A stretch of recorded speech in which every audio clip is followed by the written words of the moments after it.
I'm going to tell you exactly what words to use with Chat GPT so that you can become fluent in English faster. Welcome to English Coach 3Ts. If we haven't met before, I'm Tanya, and I'm the creator of our She Speaks Fluency program for women who want to be more fluent in English. Today, I'm going to jump on my computer and show you exactly what I say to learn more English with Chat GPT. And this is the same strategy I use to learn my second language, Spanish. So let's give it a try. First, let me be clear. ChatGPT is not paying me to give you any of this information. This is all information I have found and use for myself and with my students.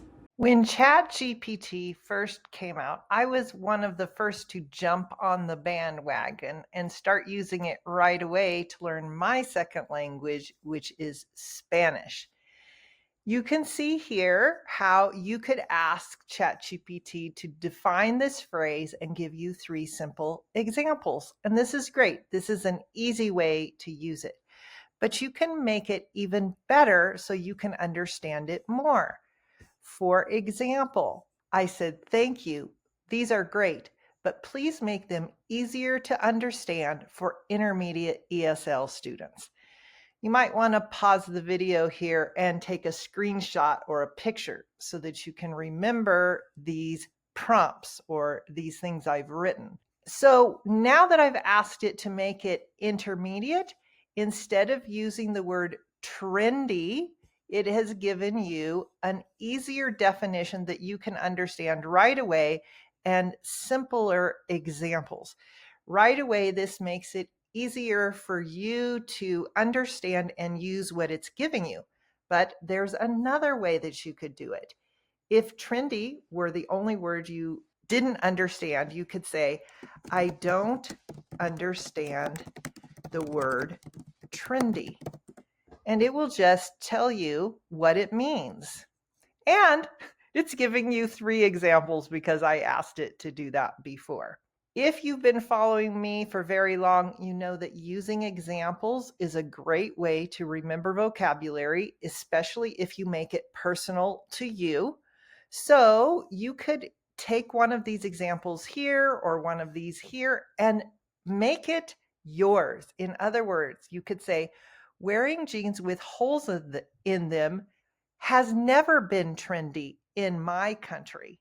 That will help you to remember because it has something that is personal to you. But even more important is to use these words in a story.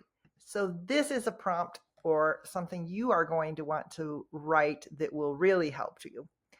We're just going to say, "Please create a short story with the phrase to jump on the bandwagon and trendy in it." Now let's just say that you had another vocabulary word you already knew, like ruined, and you want it to include that. So you would say, "To jump on the bandwagon, comma, ruined and trendy in it." Ruined just means something isn't working anymore. It has been broken or torn or something like that, so you can't use it anymore. Okay, so they give you this short story. Now, you can read this short story and ask ChatGPT to help you with any of the words that are in the story. Or if this story seems too simple for you, you can tell ChatGPT, "This story is good, but too simple. Please make it a little more advanced." And it will give you that story. Once you have read this story to yourself, I'm going to show you what you can do with this story that's even better. Now you can use the story it gave you to practice your speaking skills by reading it out loud and asking for help. You can give it a try like this. I'd like to read a story to you, and if I make any mistakes, please correct me. Okay? Of course, I'd be happy to listen and help you out if you make any mistakes. Go ahead. Emma had always loved keeping up with what was trendy. Great start. Just a small correction on the pronunciation of loved. It's pronounced as loved. You can try reading it again if you like. Yes, please. Emma had always loved keeping up with what was trendy. Is that correct? Yes, that was perfect. You read that sentence really well. Thank you. I will continue. You're welcome. I'm ready when you are. When neon-colored sneakers became the least fashion craze at school, You're actually, doing what does the Oop. word craze mean? A craze refers to a trend or a fashion that's extremely popular for a short period of time. It's something many people are excited about. Okay, when neon-colored sneakers became the latest fashion at school, she couldn't resist. Nice job. That sentence sounds great. You're reading very well. You can see that ChatGPT will not only listen to you, it will give you feedback, helping you with things you don't understand. For the last couple of months, I've been working on a free class that I will be having on Zoom. The best way to find out about these free classes, when I have them and what they are about, is to be a member of my free More English Club with Tanya. If you're not a member yet, you can sign up at the link below. If you're already a member, you will be getting an email from me soon. Not only will you be finding out first when I'm having these free classes and free events, but I'll be sending you lots of information so that you can study and practice your English with help from me for free. All right, here's the third thing you can do, and I'm going to give you a bonus here in just a minute. Writing in my second language is one of the things I really don't like to practice. So you can use prompts like this to make writing a little more interesting. I say here, I want to practice my English writing skills. This is what you could say exactly. I'm at a level B2. So where I have put B2 right here, put whatever level you are. For me, in my second language, Spanish, I can read at a level C1 or C2.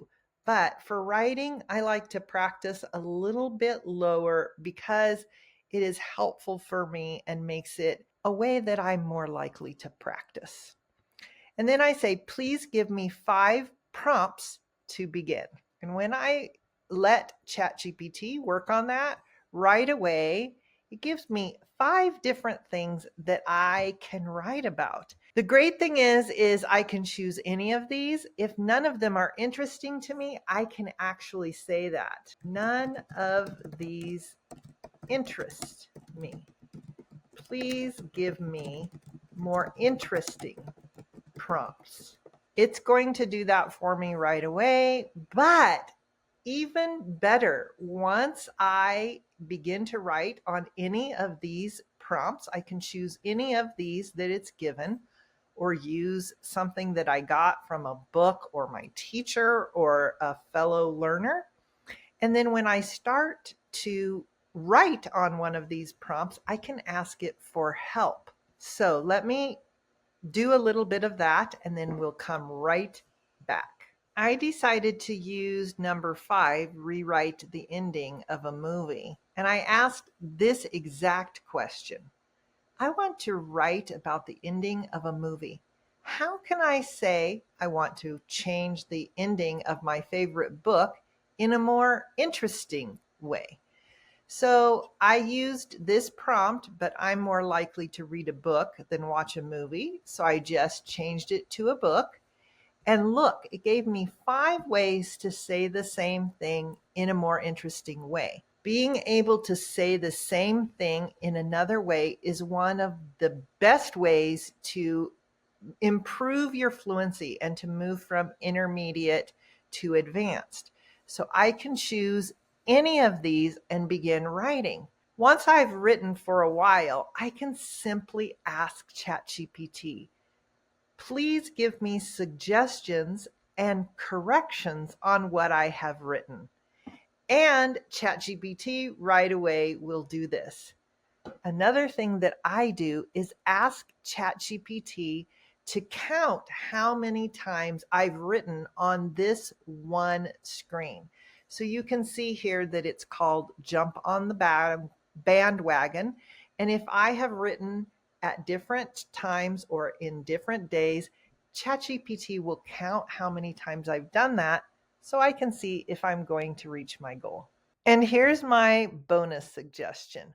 Earlier, I said you can play around with ChatGPT to get more out of it. Here is a definition of what to play around with something means. Basically, to experiment and try different things. And this is key to learning how to use ChatGPT. Some of the things I've done to play around with ChatGPT when learning Spanish are I talk to it while I'm reading a book so that I'm not only reading, I'm talking. It's a little bit like having someone there who is reading the same book, kind of like a book club. Another thing I'll do is talk to it while I'm walking. And if it ever does something that doesn't seem helpful, I will just say that. I actually just talk to it like I would a person. I say, that wasn't helpful. Can you give me a different suggestion? Or that wasn't helpful. Please try again.